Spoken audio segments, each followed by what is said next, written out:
Hi, I'm Molly Sullivan with Tennis MD, your source for all your tennis health, fitness, and injury information.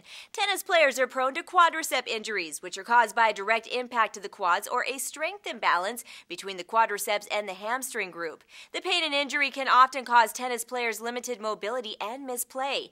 Today, we visit with Dr. Rhonda Bosharon, sports medicine orthopedic surgeon and athletic trainer, to tell us more about quadriceps injuries. A quadricep injury typically occurs at the insertion point of the quadriceps tendon into the kneecap.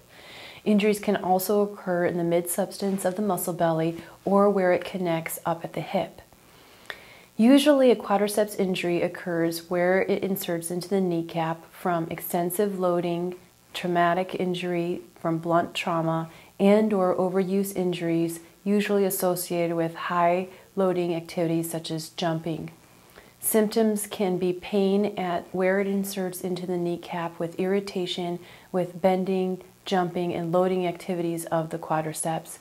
Also, there could be inflammation and tenderness in the muscle belly if the injury is at that point or where it inserts into the hip.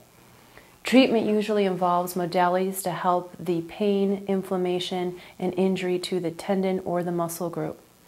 Additionally, physical therapy is necessary to correct any biomechanical factors predisposing the athlete to this type of injury.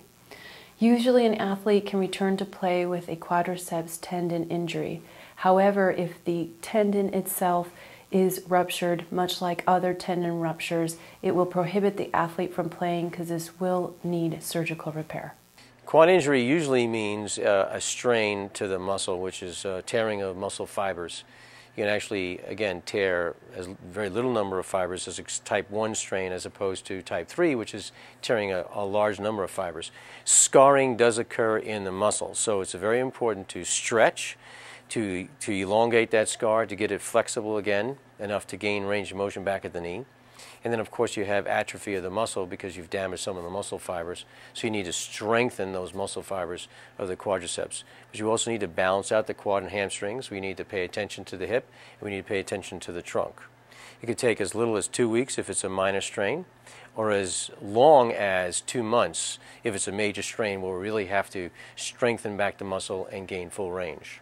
Be sure to keep these tips in mind when you prepare for sports and want to stay strong and healthy. I'm Molly Sullivan with TennisMD.com. Remember, at TennisMD, health equals performance.